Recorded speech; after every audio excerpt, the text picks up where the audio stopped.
One, two, three. Mic testing 1 2. 1 2 3. Mic testing 1 2. 1 1 2. 1 2 3. Mic testing 1 2. 1 2 3. Mic testing 1 2. 1 1 1 2.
Let us pray. Almighty God, who in your wisdom and goodness have appointed the offices of leaders and legislative assemblies for the welfare of society and the just government of the people, we beseech you to behold with your abundant favor us your servants whom you've been pleased to call to the performance of important tasks in this republic. Let your blessings descend upon us here assembled, and grant that we treat and consider all matters that shall come under our deliberation in so just and faithful a manner as to promote your honor and glory, and to advance the peace, prosperity, and welfare of our country and of those whose interests you have committed to our charge.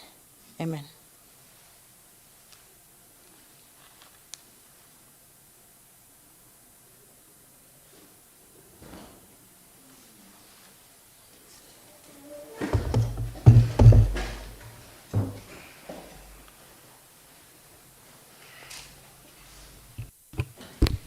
Good morning, honorable members. Yes.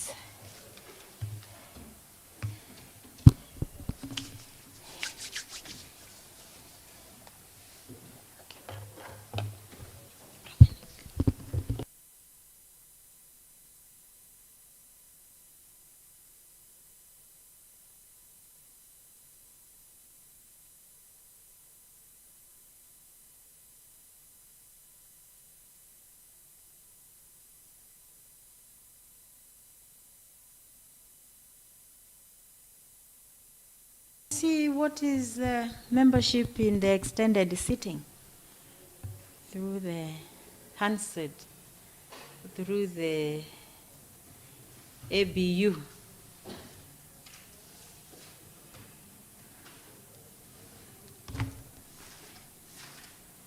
Has it been communicated that we want to see the extended sitting?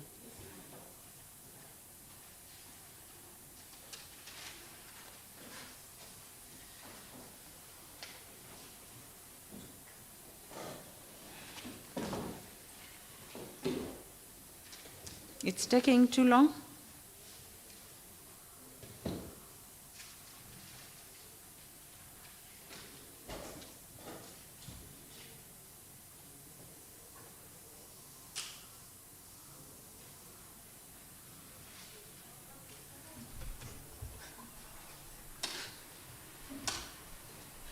We want to confirm the membership in the extended sitting so that we can start the sitting.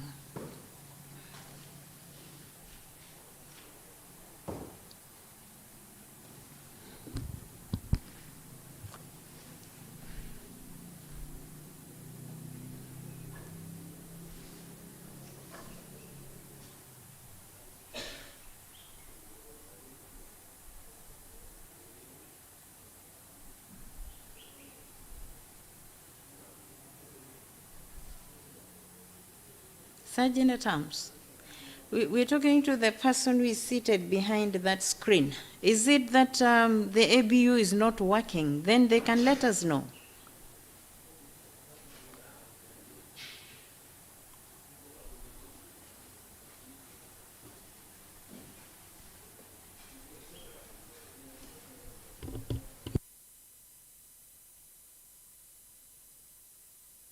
Okay, so we can start our sitting, honorable members, for this morning. Mr. Clerk, proceed. Order number 1, administration of oath. Proceed, please. Order number 2, communication from the chair. Proceed, please. Order number 3, messages. Proceed. Order number 4, petitions. Proceed. Order number 5, papers. Proceed. Order number 6, notice of motion. Proceed. Order number 7, statements. Honorable members, under this order, we have one business by the Honorable Majority Leader. Honorable Majority Leader.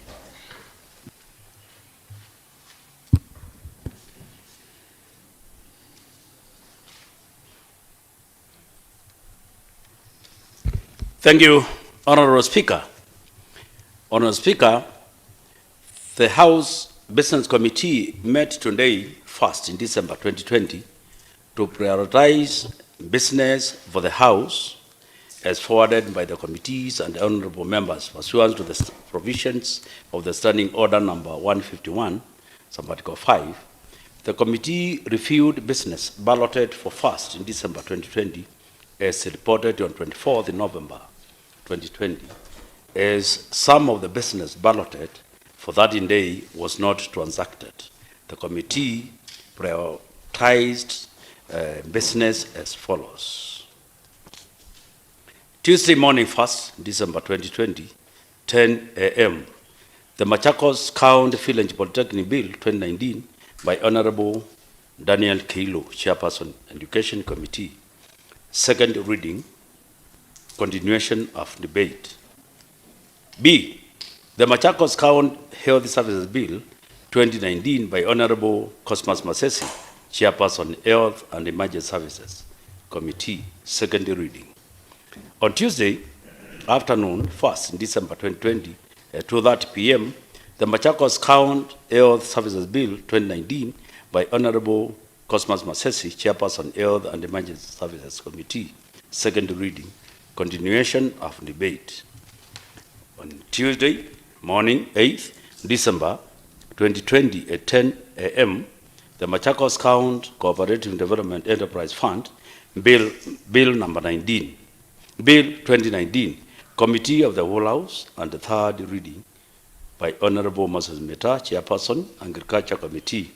Tuesday afternoon, 8th December 2020, at 2:30 p.m., the Machakos County Health Services Bill 2019, Committee of the Whole House, and the third reading by Honorable Cosmas Masesi, Chairperson, Health and Emergency Services Committee. B, the Machakos County Village Polytechnic Bill 2019, Committee of the Whole House, and the third reading by Honorable Daniel Kilo, Chairperson, Education Committee. Thank you, Honorable Speaker. Thank you, Honorable Majority Leader. Mr. Clerk, proceed. Order number 8, the Machakos County Village Polytechnic Bill 2019, Machakos County Bill number 3, second reading. Honorable members, under this order, we have one business by the Honorable Daniel Kilo. Honorable Helen Matei, I saw you waking up quickly. What do you want to tell us? The mover of the motion is not here. But remember, this is a motion already. That's a business of the House. Yes. You can carry on. That is okay. That's what it's supposed to be. Yeah, sure. What I want to do, Honorable Matei, you go on record as now standing in for the Honorable Chair of Education, Mr. Daniel Kilo.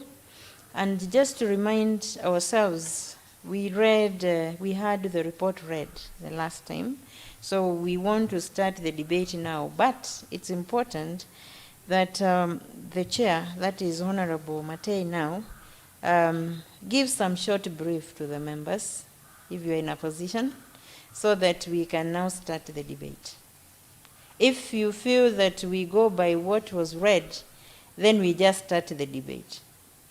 Because I'm not sure that you had been prepared for this scenario, now that you're just holding brief. So, Honorable Matei, feel comfortable and tell us how you want it done. Thank you, Madam Speaker. I would have loved if the chairman was around, but he called me when he was a bit far. He said by the time we start, he might be here. But being the vice chair of the committee and being a believer in education and a believer in regulating the education system in our county, the bill had fully been read, and it was our time to debate. So I welcome members to generously contribute towards this bill. Thank you, Madam Speaker. Thank you, Honorable Chair. Members, I had proposed the question, so the motion is open for debate, including the members in the extended sitting. The motion is open for debate. Honorable Museku.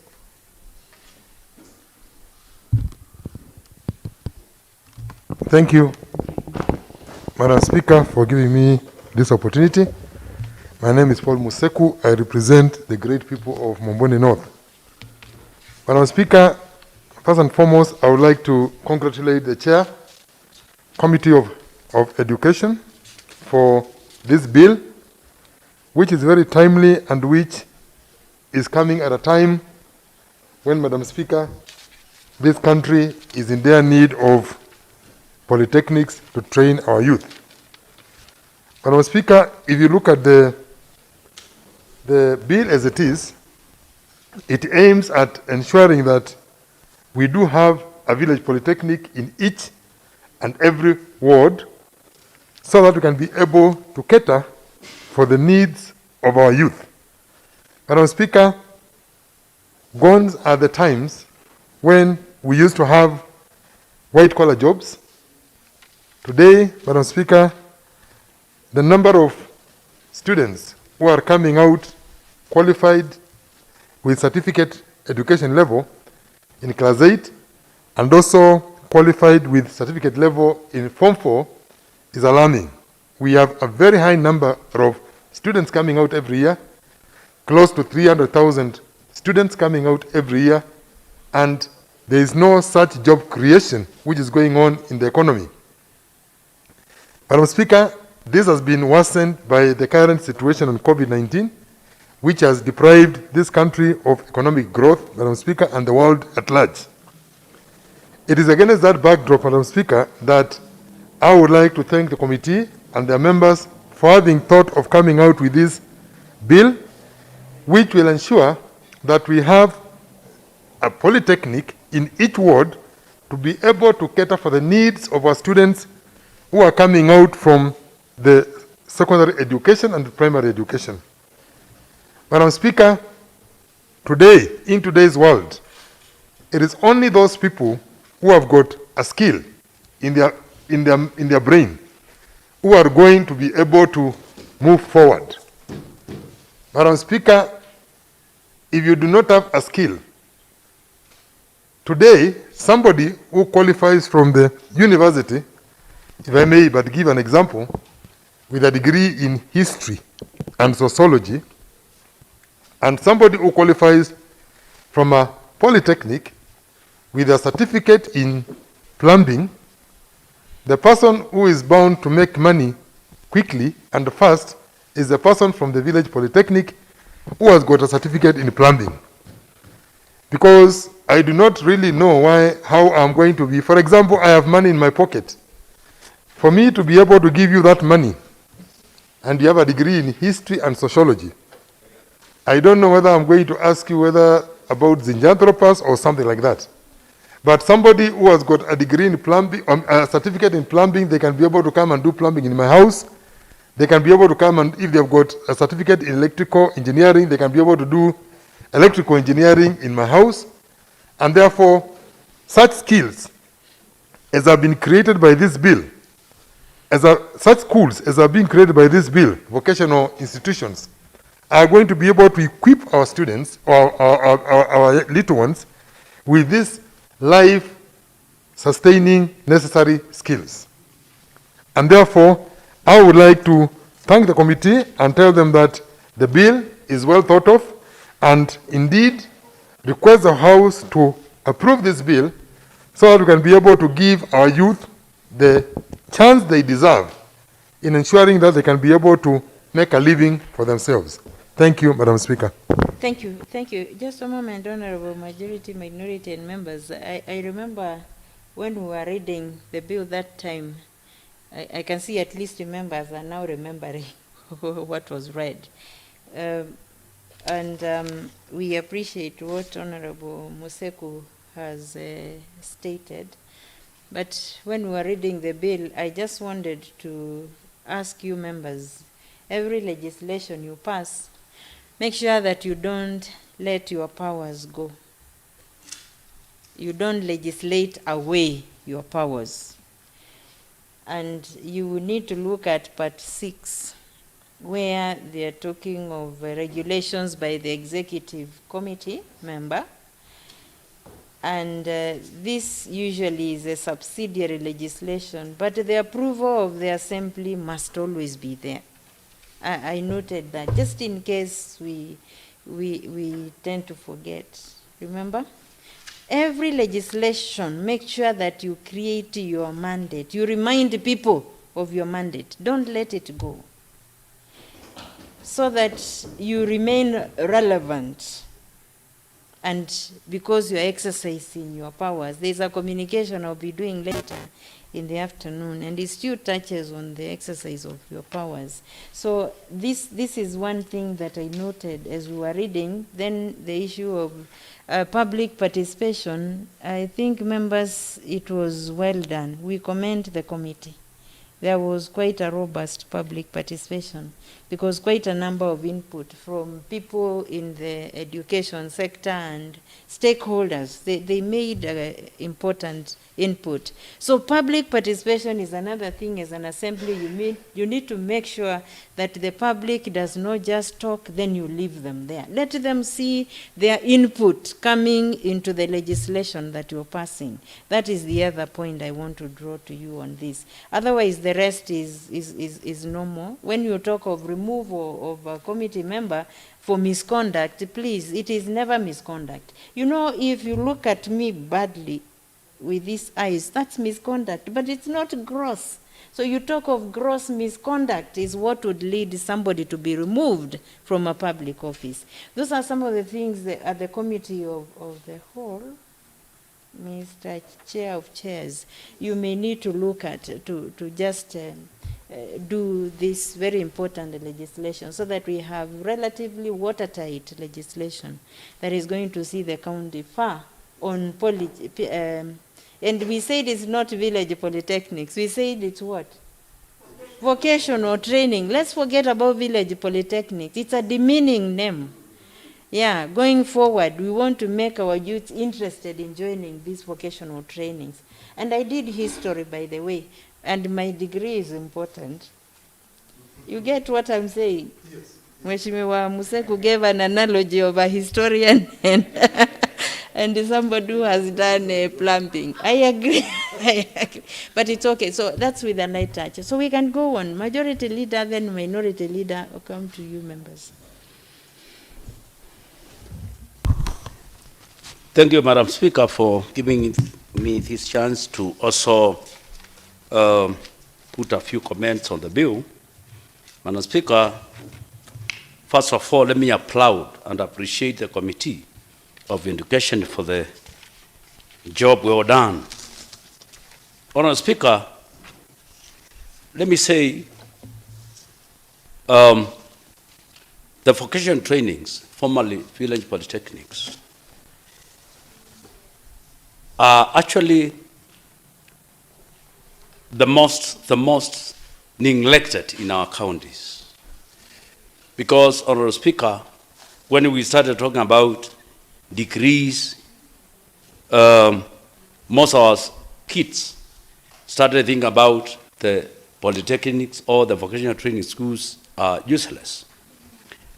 Honourable Speaker, when I look at the bill, in fact, I wanted to say I will propose an amendment, because even one vocational training school in a ward is not enough.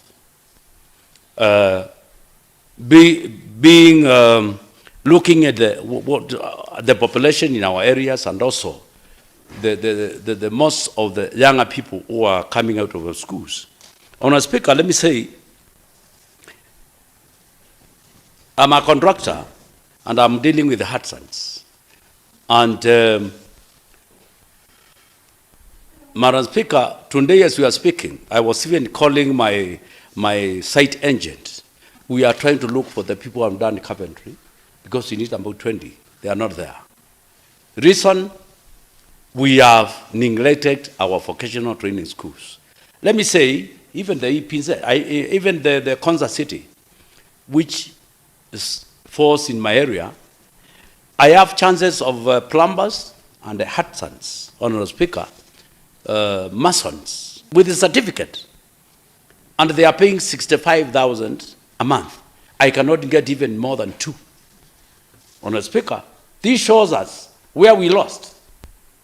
As DS has said, somebody who has done sociology and somebody who has done plumbing with a certificate, today in our country, the plumber will earn much. Honourable Speaker, everybody here has a home. Today, Madam Speaker, if you want now to get somebody 100 to fix your broken sewer, it may take about 3-4 days before you identify. Today, if you want to get somebody an electrician, you have to make several calls to identify one, and if you get one, you will be busy. He will tell you come tomorrow. That's the fact. Honourable Speaker, the bill, I have seen the formation of the board, and I've seen the changes that have been done. But, Honourable Speaker, I would like also to caution members, as you said, when you are making these bills, you can see the way national assemblies are doing. They make these bills and they make sure they are there. You make a bill, you say the CEO will be the so, the director will be so and so, and you leave the area MCA. In the village polytechnic, you cannot leave them because at the end of the day, we are the people who are responsible. So in the formation of the board, we might create a position, that's my suggestion, maybe a patron. The MC of the area to be a patron, or to be something, a position where we will be also has being direct. I will give you an example, Madam Speaker, of Chemodake Polytechnic, which is a very old one, and which falls under my jurisdiction. But let me tell you, Honourable Speaker, even the manager doesn't know whether I exist. The money which was given by the government and which is being given to the students by the government, we received over 70 million. I tried to question how it is being used, but he's telling me there's board. So the MCA is just to do this regulation, to regulate here, and then he's nowhere to be seen on the. So members, as Speaker, Honourable Speaker, I say, we must create these bills, and also we must put our position, not because us. Tomorrow there will be an MCA in Kinanya, not me, but it will be in difficulty for these vocational training schools without having members of the county assembly somehow placed somewhere, even if they are not, they don't have a daily duty to, somewhere whereby they can be actually the board and the village can feel they are present. Honourable Speaker, when you look at the National Assembly, the honourable members of the National Assembly in roads, like for example Kera, there is a part where they play very big role, whereby they are given money by Kera and they identify the roads they want to use on. And that is correct. When they were making that bill at the law, they said, we must also we cannot give you money and then we don't get something out of it. Therefore, my concern, Madam Speaker, is when I see the formation of the committee, that one is for the members to think about. Honourable Speaker, the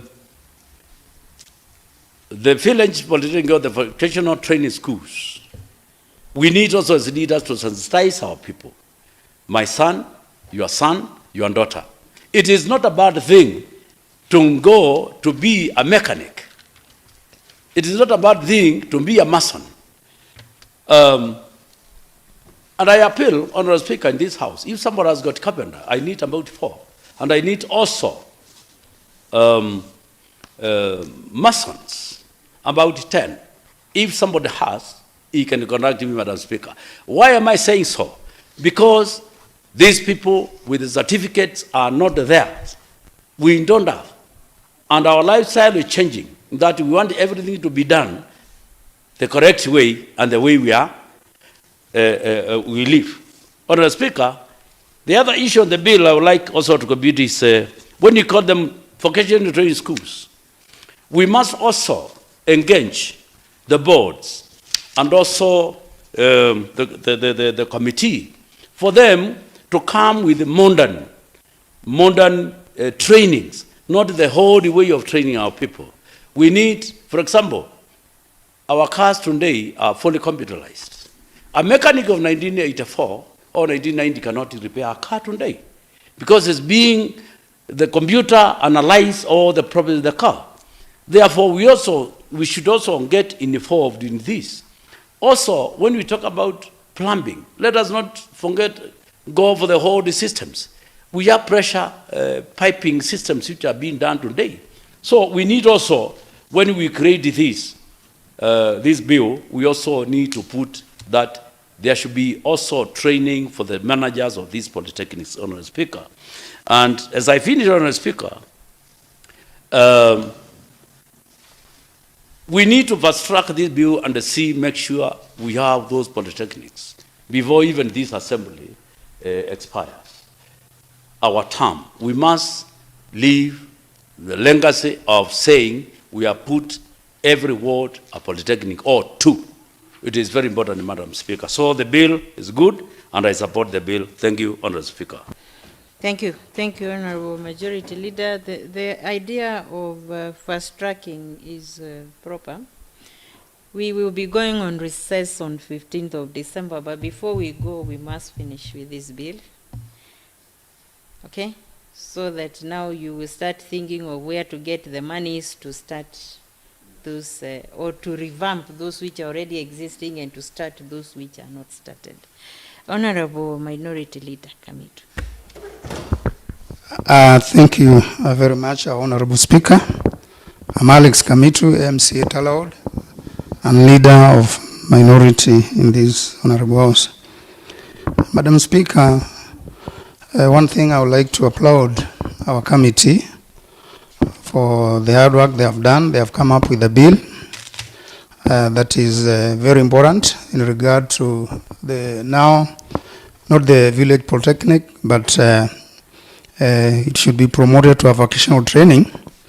And having said that, Madam Speaker, my contribution is that I've gone through this report, and there are very good recommendations in this report. Madam Speaker, my emphasis is that as we talk about vocational training, it will be very important, Madam Speaker, if in the vocational training we are saying the Board of Management should be able, because it has been covered in this report. Now the management, the management board of this vocational training should ensure that the instructors who are employed in those vocational training are well versed. They are technical instructors relating to the grades or to the program that will be offered by those village polytechnic.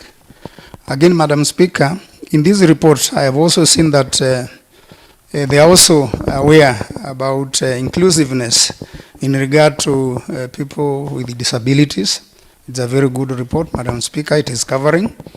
And again, as what Majority Speaker said, I would also emphasize on saying the vocational training centers, Madam Speaker, should be equipped with the modern equipments so that they relate to the current technology that we have in the country.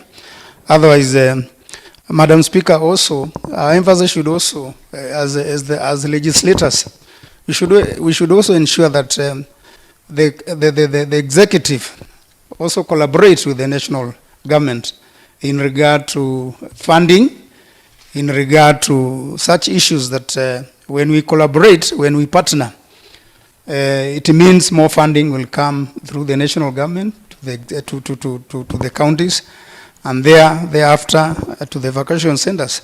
So, Madam Speaker, without wasting a lot of time, this is a very good report. And again, we should also be on the lookout that, having said that, Madam Speaker, we should also consider increasing the number of instructors to those various institutions.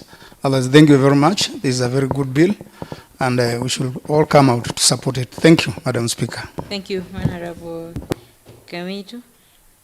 Thank you very much. Honorable Mutinda Thomas. Honorable Mutinda Thomas. Thank you, Madam Speaker. My name is Honorable Thomas Mutinda, Member of County Assembly, Wamonyo Ward. I want to start by thanking the Chair and the committee there a for way the good job Honorable done. Mutinda can And, be more heard? Like being a little more loud. Honorable Mutinda. Thank you, Honorable Speaker. I would like to start by thanking the Chair and the committee for the good job done. And Madam Speaker, I would say that it's important that this House approves and supports this bill. And Madam Speaker, I think it's the high time our people benefit from their taxes.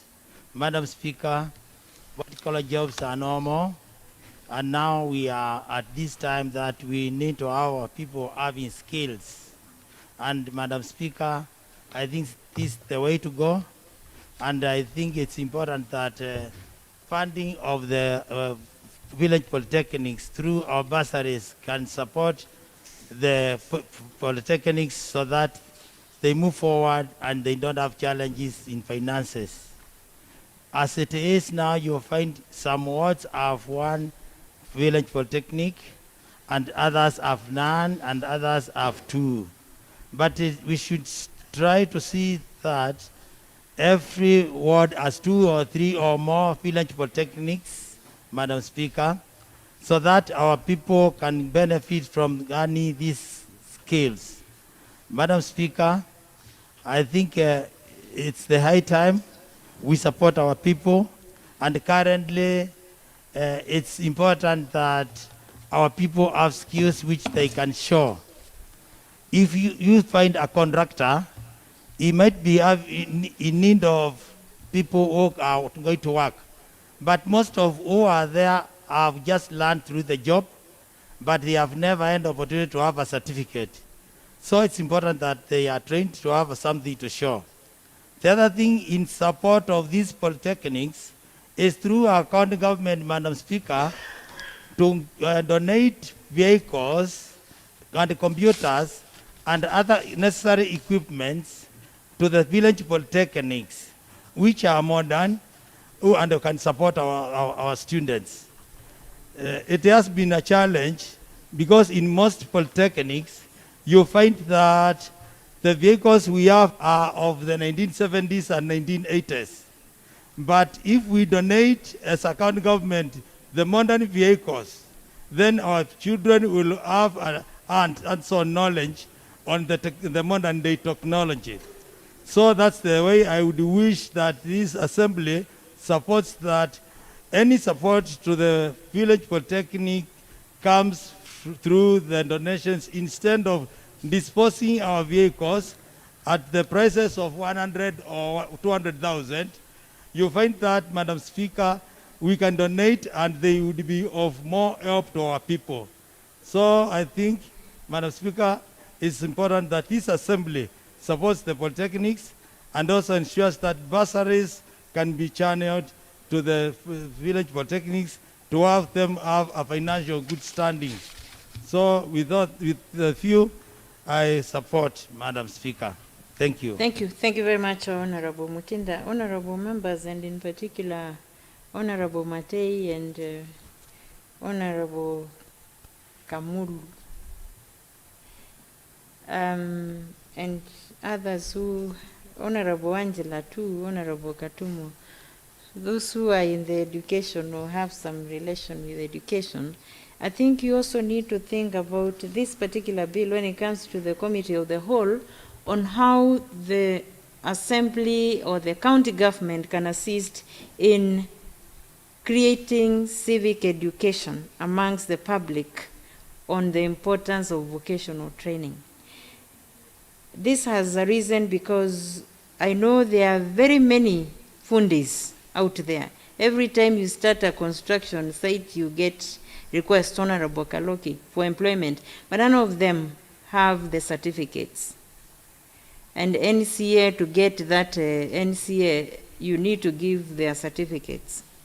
So those are members, even when they are old, they can be enticed by a very rigorous campaign through the county to join village polytechnics kama masomo ya Ngumbaru, so that they can get those certificates. So that we don't just leave it for the young people who are leaving school now, but even those who are already artisans, and very good ones, but they don't have the certificate. Think about it. Thank you. We have also Honorable Francis Kalumu. Honorable Francis Kalumu. The request I received, Honorable Francis Kalumu. His name was on the list I was brought, but it's okay. Any member here who wishes Honorable Kaloki?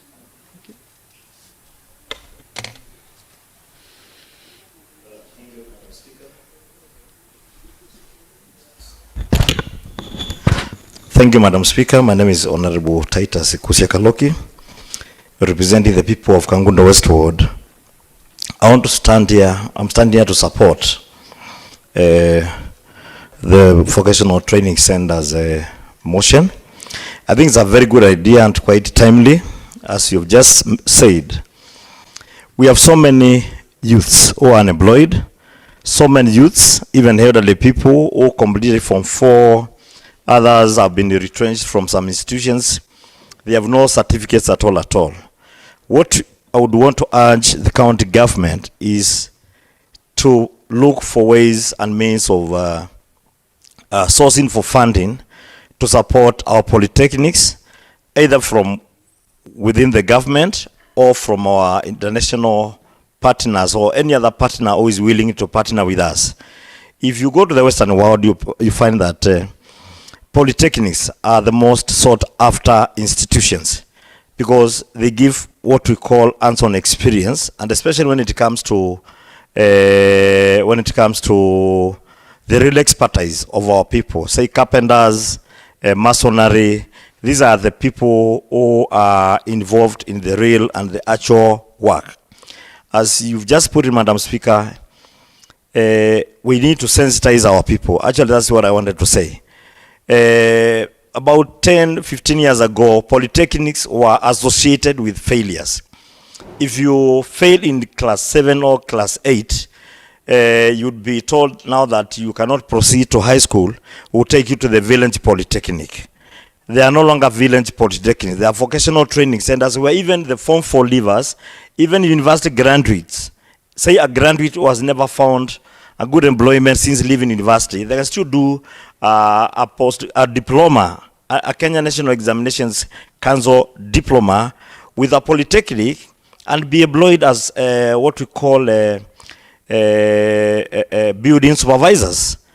And again, if you look at, for example, the mechanics, we have very good qualifications for mechanics who have Form 4 certificates acquired through the polytechnics, and the examination is, I think, examined by Kenya National Examinations Council, or what we call NITA, National Industrial Training Authority.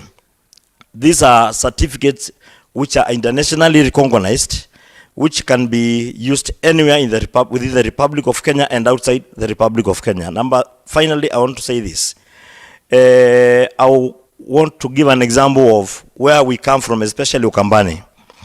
You find if you want to do a nice, decent, modern ceiling or a roof, nice, modern roofing, Madam Speaker, you have to get people from outside Ukambani, like, for example, the Luos, although I'm not a tribalist, but you hardly get good people from within our locality. We must encourage our people. Artisans are the most highly paid people. The minimum you can pay an artisan is 1,000 shillings per day to about 1,500 shillings per day. Even graduate teachers who are employed by the BOM, they cannot earn that kind of money. So we need to do a lot of sensitization. We need to talk to our government to seek funding, more and more funding, so that they can equip our polytechnics with the modern equipments and with whatever it takes to make them compete with international youth polytechnics. Thank you, Madam Speaker. Thank you, Honorable Kaloki. So, honorable members, on the sensitization, I'm giving you a hint that because this is an abnormal situation, you need to act abnormally, not normally. So you provide in this law for that concerted sensitization. Get a way of making sure that you provide so that the law, you will say, you see, we have to do this civic education because of 1, 2, 3, and where is the fund? Those are the things that you may need to think about as you legislate now. Because once now the vocational training gets root, then you can go back to normal times. But now you need to take some drastic measures through the law. Honorable Kamulu. Thank you very much, Honorable Speaker. I'm Geoffrey Kamolo, MC Apakawa Stroke Iveti. I'm also a member of the Education Committee. Please raise the mic. I will start by thanking our chair because of leading us well in formation of the bill, which is in front of this assembly. Madam Speaker, my concern right now is the change of the name Village Polytechnics to Vocational Training Centers. Madam Speaker, you see, even when we are addressing the assembly, we are unable to forget the term Village Polytechnics. If you recall Honorable Mutinda, he never used the term vocational training centers. Why? I tend to think the reason is because we cannot just change the name. We should change it by doing something different from what is existing right now. And the bill actually is considering that, starting with the structures. That is the rooms, modern housing, so that the people can see this is not the Village Polytechnic which they used to see. It is something which is different. We also focus on the facilities, modern equipment in all areas. Let it be carpentry, let it be dressmaking, air, and so forth. Madam Speaker, the training center should have modern equipment. If we have the equipment, we have the people, and we don't have the instructors, Madam Speaker, who are enough, I don't think whether we'll be having actually what we are expecting. So we are appealing that we have the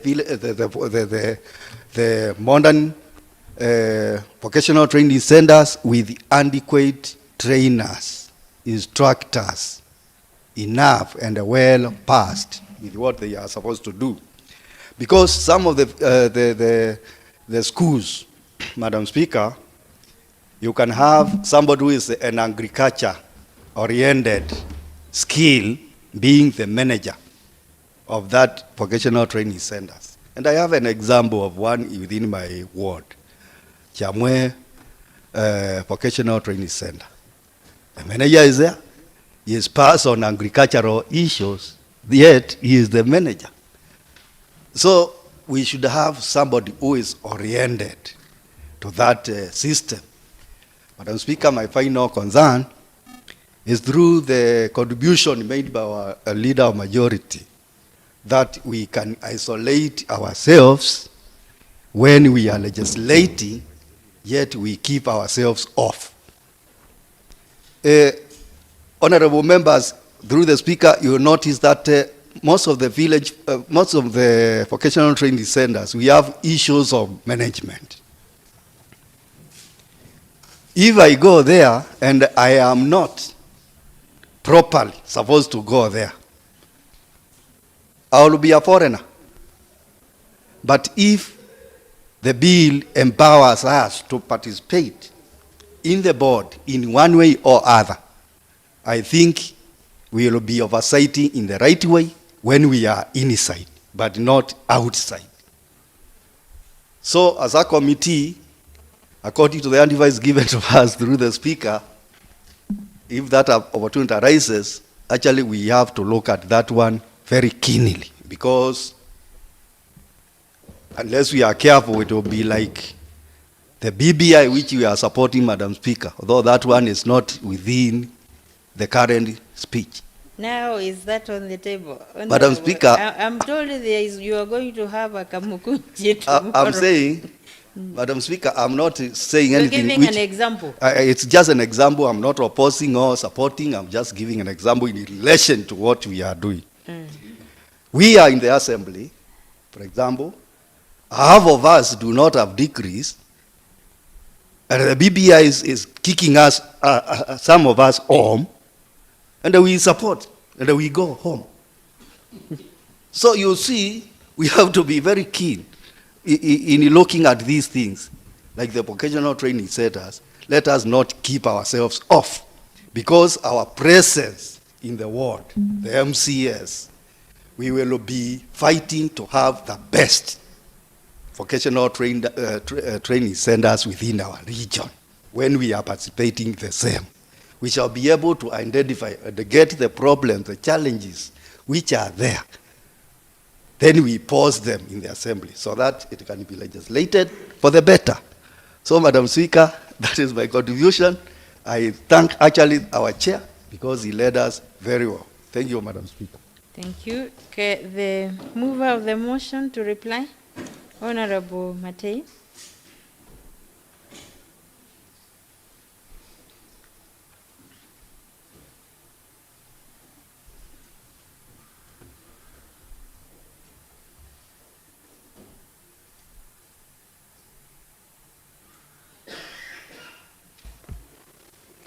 Thank you, Madam Speaker.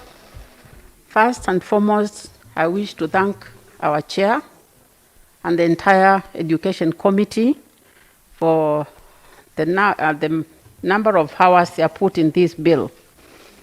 Secondly, I wish to state that I have picked the various issues that have been raised that should also be looked into before the bill comes again to the House. We'll ensure that we incorporate civic education.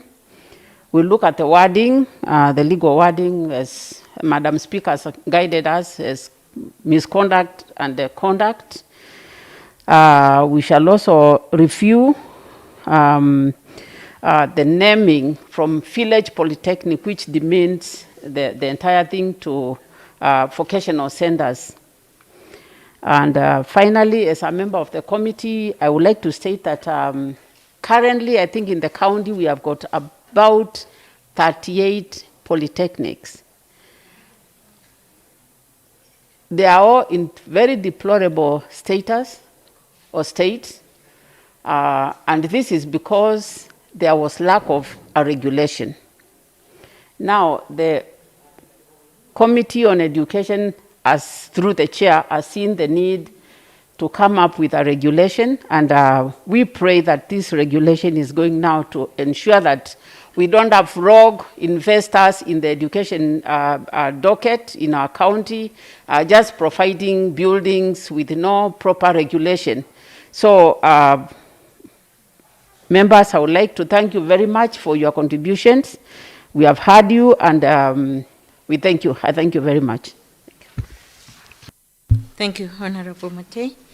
Honorable members, I now put the question that the Machakos County Village Polytechnic Bill 2019, Machakos County Bill number 3, be now read a second time. As many as of the opinion say aye. Aye.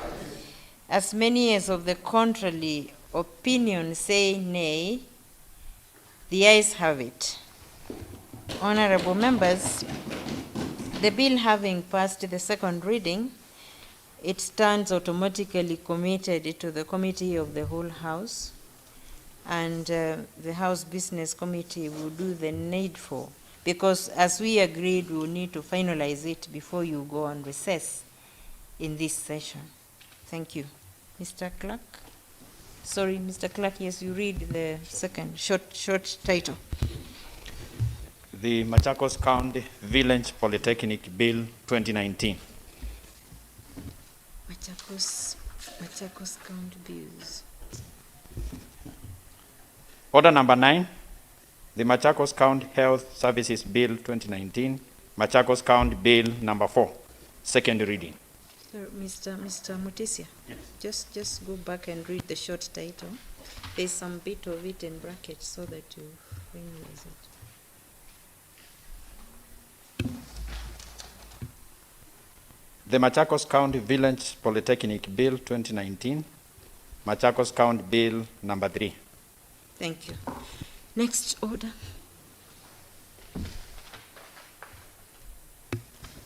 Order number 9, Machakos County Health Services Bill 2019, Machakos County Bill number 4, second reading. Thank you, honorable members. On this one, I now call upon the Honorable Cosmas Masesi, Chair, Health.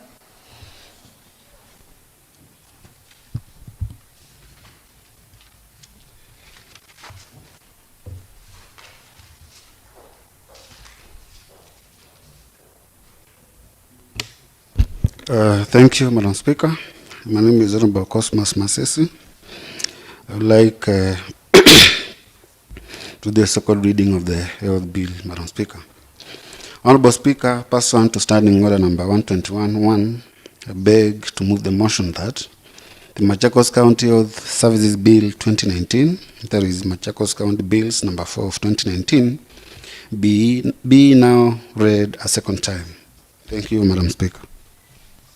I wish, Madam Speaker, to call upon Honorable Angela Munasia, who is the sponsor of the bill, to second my. Thank you. Honorable Angela Munyasia, the promoter of the bill.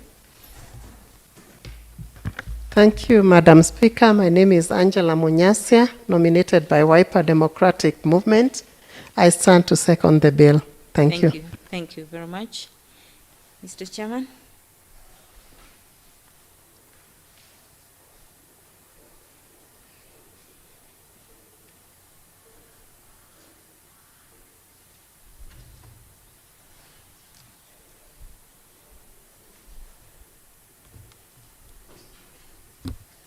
You have the report, Mr. Chairman? Yes, Madam Speaker. I was just consulting. Yes, you go ahead and read. Yeah. Madam Speaker, I'm going to do the report of the Sectoral Committee on Education on consideration of the Machakos County Village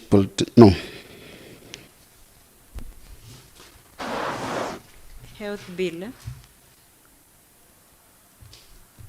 Health and Emergency Services report.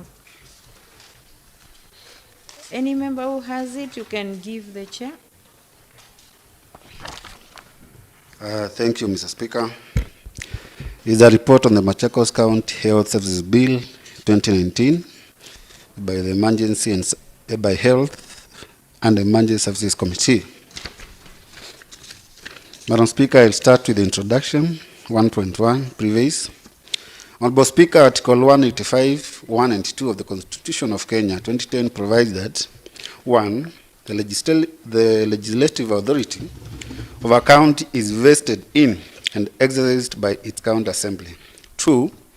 A county assembly may make any laws that are necessary or incidental to the effective performance of the functions and exercise of the powers of the county government under the fourth schedule.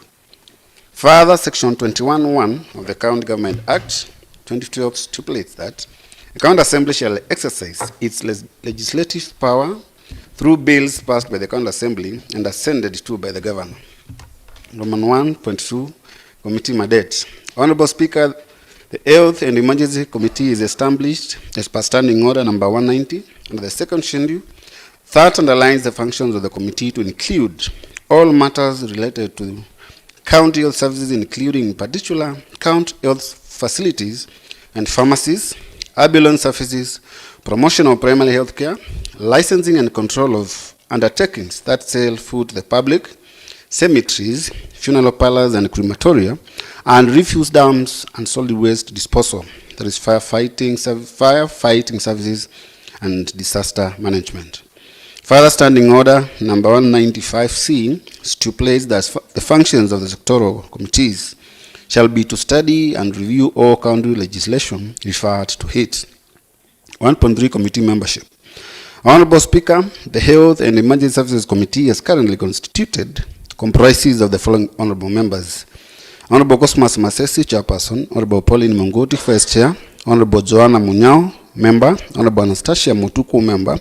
Honorable Patrick Ituku, Member. Honorable Titus Ikusia, Member. Honorable Jacinda Luka, Member. Honorable Peter Mutiso, Member. Honorable Paul Museku, Member.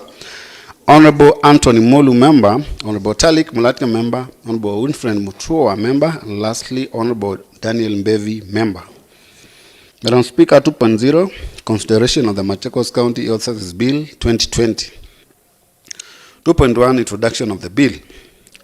Honorable Speaker, pursuant to the provision of Standing Order number 110-2, a legislative proposal was received from Honorable Angela Munasia, a member of this County Assembly, with the intention to enact a county law which establishes county health services system and provide for the continuation of the provision of the highest attainable standards of health care according to the provisions of Article 43(1)(a) of the Constitution of Kenya 2010. Since no committee was in charge of the legislative proposal, it was referred to the Committee on Health and Emergency Services for pre-publication, scrutiny, and comments pursuant to Standing Order number 110-3B. The legislative proposal, having been developed to a bill, was published and first reading done on 24th October 2019. Standing Order number 121 states that a bill having been read a first time shall stand committed to the relevant sectoral committee. It is in line with this provision that the bill was committed to the Health and Emergency Services Committee. 2.2, public participation and submissions of memorandum. Honorable Speaker, Article 196B of the Constitution states that a County Assembly shall facilitate public participation and involvement in the legislative and other business of the Assembly and its committees. Further, Standing Order number 123 stipulates that sectoral committee to which a bill is committed shall facilitate public participation and shall take into account the views and recommendations of the public when the committee makes its report to the House. It is on this basis of the above provisions that the committee held public participations in all the sub-counties on 1st September 2020. Madam Speaker, the following are the submissions from members of the public. 2.2.1, Machakos Sub-County. 1.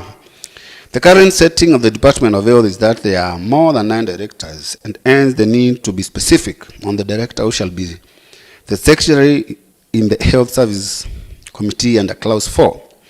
The members of the public propose that a Director General be appointed from amongst the directors in the department. This Director General shall be the Secretary of the Health Service Committee. 2. The appointment of the persons under Clauses 4F and 92E should be appointed by the County Public Service Board and not the CC Department of Health. 3. The persons mentioned under Clause 4F should be residents of the county. 4. Under transitional and savings in Clause 36, it should be amended to include that the current hospital boards / committees shall continue to serve until the proposed committees / boards are formed. 5. The frequency of meetings for the Health Services Committee and Facility Committees shall not be less than 3 times in a year. 6. Under Clause 92E, the 5 persons should just be of extensive experience and good professional standing and not necessarily from the medical field, because such persons may not be available in the locality of dispensaries and health centers. Number 7, ambulance services should be included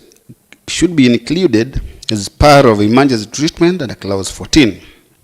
Number 8, the authority of utilizing funds in health facilities should be granted to the facility in charge with approval of the facility committee, Clause 31(1). Lastly, Madam Speaker, which is number 9, Clause 31(1)(d) and E should be deleted, as it is the responsibility of the County Public Service Board and is subject to misuse by the facility in charge. 2.2.2, Yatta Sub-County 1, include clauses on community health volunteers In the clause, matters of appointment, letters, remuneration, equipment, and budget should be provided for.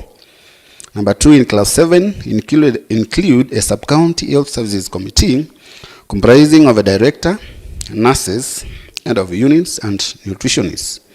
Number 3, produce for appointment of health facility committee is not provided, and there is need for it to be included in the regulations for operationalization of these acts. Procedure for appointment. Yes, Madam Speaker. Procedure for appointment of health facility committee is not provided, and there is need for it to be included in the regulations for operationalization of these acts. Madam Speaker, 2.2.3, Mwala Sub-County. Number 1, under clause 4F, the public proposed that the following people should be part of the health services committee. Number 1, I want to believe is 1, a representative of religious leaders who is a clergy. Number 2, a representative of the county health volunteers, which is CHVs. Number 2, Madam Speaker, the same proposal on composition should also apply for the membership of health facility committees under clause 9 of the bill. Number 3, the public proposed that the health facility committees be given power to waive. These will ensure that members of the public who cannot afford the use of these charges are able to access services at the facility. 2.2.4, Matungulu Sub-County. Number 1, clause 4F should be amended to include one person with experience in the field of finance or accounting in the composition of the health services committee. Number 2, members of the public proposed that there was a need to involve the community in the health facilities by expanding the membership of health facility committees under clause 9 to include one person with experience in any other medical field. B, one person with experience in psychology, anthropology, or any other social sciences. 2.2.5, Kadian Sub-County. 1, the locals proposed the inclusion of persons with disability in the health services committee.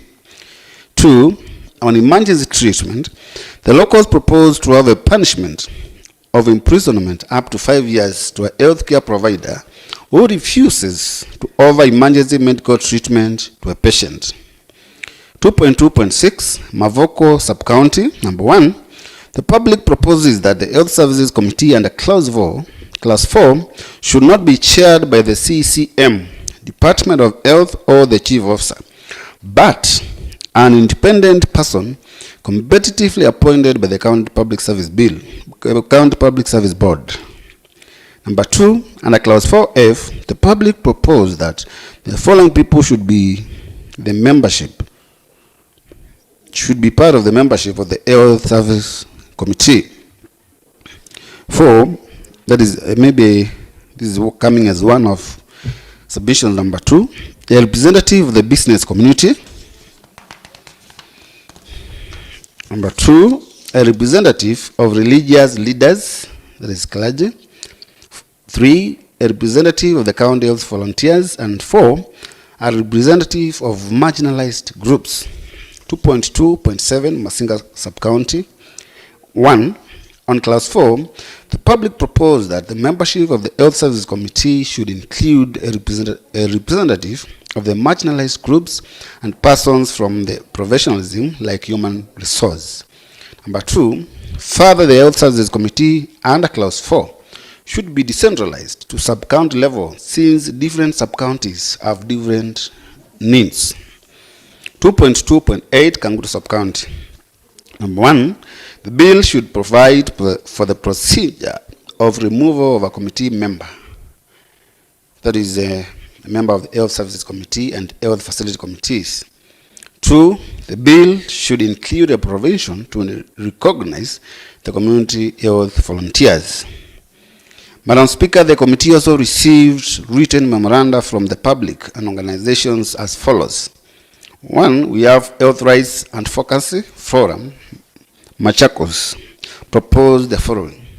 1, the professional qualifications under clause 9C should be deleted as it will attract retirees who have the same knowledge as the person in charge of the health facility. B, the procedure of nominating persons under clause 9.3 should be clearly articulated to give the residents being served in a health facility an opportunity to participate in the nomination. C, there is need to include the community health volunteers in the health facility committee membership. D, the bill should provide for an annual or biannual county health forum where stakeholders stroke partners meet to review and enhance networking and collaboration to improve health service delivery. Lastly, which is E, clause 27 on the Machakos County Health Services Fund should be set against a certain denominator, e.g. 25% of annual county allocation. Number 2, memoranda from Kenya Union of Clinical Officers proposed the following, Madam Speaker. A, subcommittees clause 7 be deleted and replaced with 1, there shall be formed a county health management committee made up of the following: A, directors; B, assistant stroke deputy directors; and C, all head of units. 2, the committee established above shall be involved in the day-to-day running of the department and shall report to the Health Services Committee under clause 4 on all technical matters on health and the health human resource.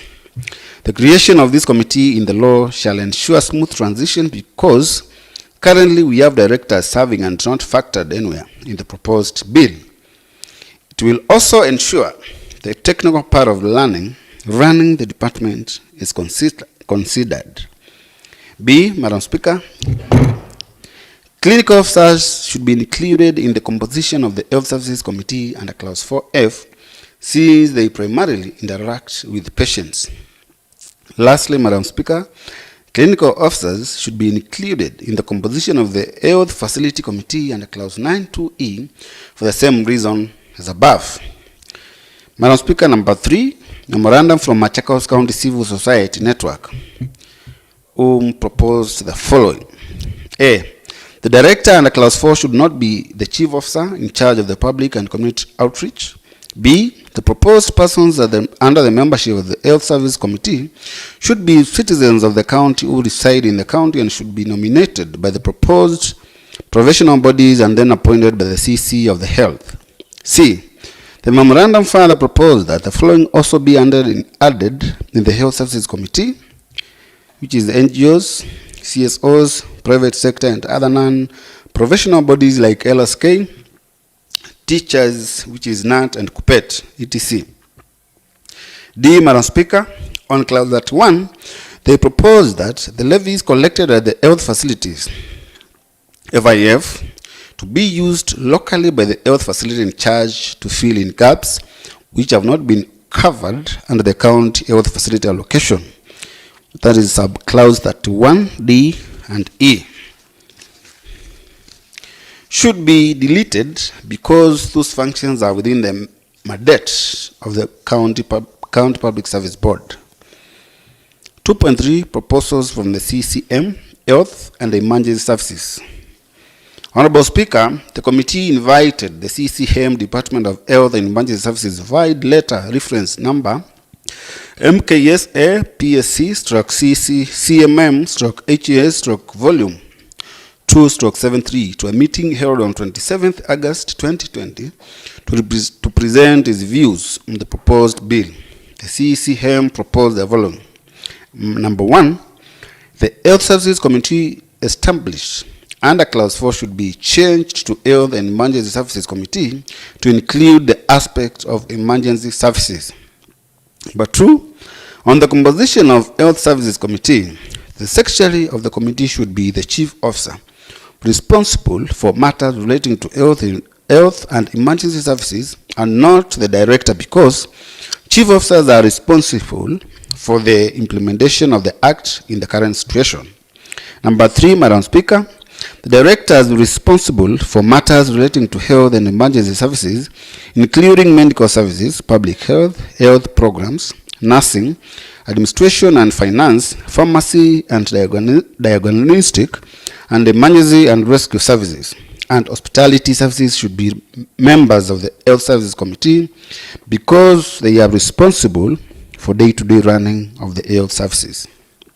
Number 4, further the Health and Emergency Services Committee services.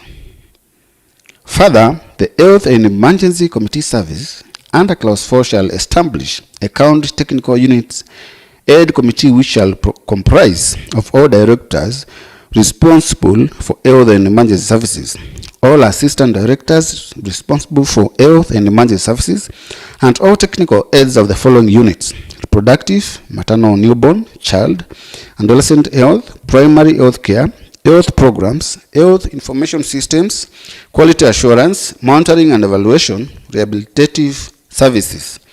5, the Health and Emergency Services Committee shall establish sub-county health committees, and the committees shall be headed by sub-county medical officer of health. The committee shall consist of technical heads of units. Madam Speaker, number 6 of the CCM, for all level 4 and 5 hospitals, there should be hospital management board and not health facility committees. The health facility committees should be for level 3 and 2 health facilities. The CCM proposed that hospital management board shall consist of a 1 person with the experience in matters relating to governance, leadership, management, or public policy, and who shall be the chairperson. B, the hospital chief executive officer or manager, who shall be the secretary. C, the hospital medical superintendent, nursing manager, health administrative officer, who shall be members of the hospital management boards. D, 4 persons who reside in the sub-county in which the hospital is situated and who have extensive experience and good professional standing, 1 each from the following fields: 1, public health; 2, medicine; 3, nursing; 4, pharmacy; lastly, 5, finance, governance, leadership. Lastly, Madam Speaker, number 7, the 4 persons above shall be nominated and appointed by the executive committee member with the CCM. The minimum qualifications of the person shall be a diploma in the relevant field. 2.3, submissions from other members of the County Assembly. Honorable Speaker, the committee also received further proposals from members of this House as follows. Number 1, the appointment of the members of the Health Service Committee should be done by the County Public Service Board and not CCM, Department of Health, because, according to the law, the mandate of the County Public appointments is bestowed with the board. Number 2, the membership of the 4 persons stipulated under Clause 4F should be approved by the County Assembly. This is in line with the provisions of Section 81A of the County Government Act 2012, which provides that the County Assembly shall A, vet and approve nominees for appointment to county public offices as may be provided for in this Act or any other law.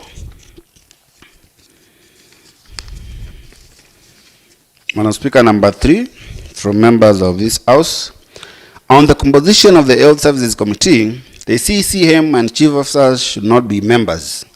The chairperson should be appointed by the County Public Service Board with the approval of the County Assembly.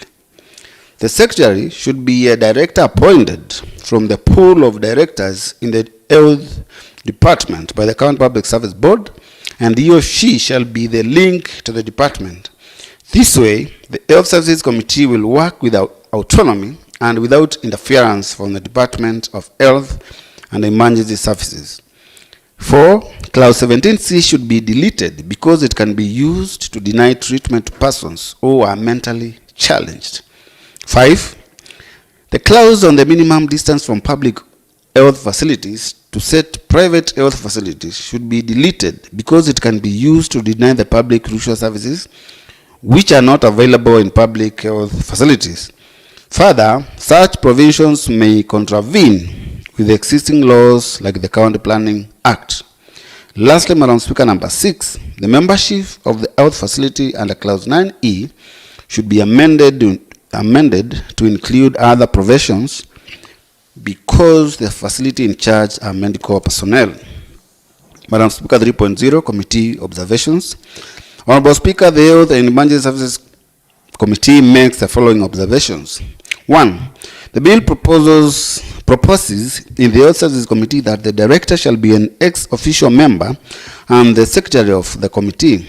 In the current establishment, the Department of Health and Emergency Services has 8 directors, hence need to come out clearly on the criteria of identifying the specific director mentioned in the bill. 2.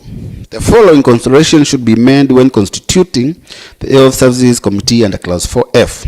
1. Include a person with knowledge on matters of governance and finance. B. Include a representative from the marginalized groups.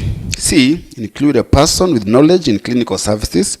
D. Include a representative from the clergy. Lastly, E. Include a representative from NGOs, since they partner with the county government on matters of health. Number 3. The mentioned persons under Clause 4F should be residents of the county, because only residents of the county can be aware of the challenges facing the health sector in the county. 4.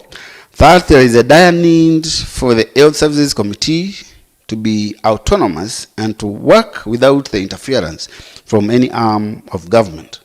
5. That the CCM proposes that the Secretary of the Health Services Committee to be Chief Officer of the Department of Health and Emergency Services and not a director, as stipulated in the bill. The rationale behind this proposal is that the Chief Officer is the accounting officer and will be in charge of implementation of the Act. 6. The hospital and health facilities have existing boards and committees respectively, and there is need to provide a clause on their transition. Number 7, the bill should provide for the procedure of removal of members of the Health Services Committee and Health Facility Committees. Lastly, number 8, the membership of the Health Facility Committee, as provided in Clause 9C, should be reviewed with an intention to remove the medical field professionalism and include other fields, because the facility in charge can offer medical advice. Madam Speaker, committee recommendations, which is 4.0. Honorable Speaker, based on the above observations, the committee makes the following recommendations. Number 1, that the County Health Services Committee be amended to read the County Health Service. The composition of the service should include the CCM, Department of Health.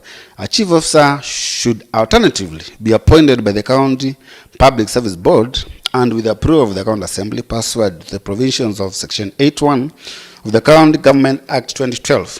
The exclusion of the CCM from the service is to give the service autonomy in execution of its mandate. The link between the service and the department should be the chief officer, who is a member of the service. Number 2, the functions of the County Health Service shall be to advise the department rather than implementation as previously set out in the bill. This is to avoid conflict of interest between the department and the County Health Service. Number 3, Madam Speaker, community health service providers, such as community health volunteers, should be anchored in this Act. This will give them a sense of belonging and provide a framework of how they can be engaged by the Department of Health and Emergency Services. This will also provide for avenues of their capacity building and remuneration. Number 4, that there should be a provision of hospital boards for the management of level 4 and level 5 hospitals. This will distinguish them from dispensaries and health centers, which will be managed by dispensary committees and health center committees respectively. Appointment of the members of the hospital boards, dispensary committees and health center committees should be done by the County Public Service Board and not the CCM. This is because it is the mandate of the County Public Service Board to do appointments pursuant to Section 59(1)(b) of the County Government Act 2012. These appointments should be approved by the County Assembly. Madam Speaker, 5.0, conclusion and acknowledgement. Honorable Speaker, allow me to thank members of public and various organizations who took time to participate in the consultations and whose views were taken into account in this report. The Health and Emergency Services Committees is also grateful to to the Department of Health and Emergency Services and all the members of the County Assembly who participated in the process for their hard work and dedication in making sure that this committee plays its rightful role in legislation. Honorable Speaker, the committee is grateful to the Office of the Speaker and that of the Clerk to the County Assembly for the continuous and relentless support received as it discharged its mandate. It is therefore my duty on behalf of the Health and Emergency Services Committee to table this report and recommend it to this House for consideration and adoption. Thank you, Madam Speaker. Thank you very much, Honorable Masesi. Honorable members, I now propose the question that the Machakos County Health Services Bill 2019, into brackets Machakos County Bill number 4 of 2019, close bracket, be now read a second time. Honorable members, this is a point when we would start debate on the bill, but we also look at the time. We will carry on with the debate in the afternoon. Just come prepared for that particular aspect. And so at this point, honorable members, the sitting will adjourn. It is going to resume on the first day of December 2020 at 2:30 p.m. Thank you.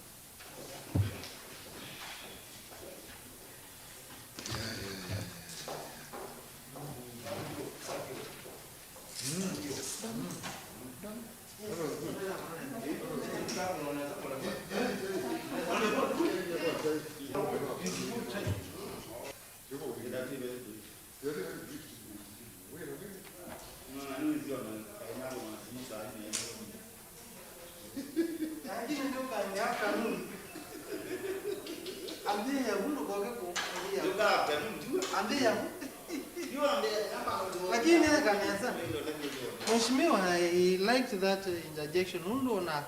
Statements, house business, one am I?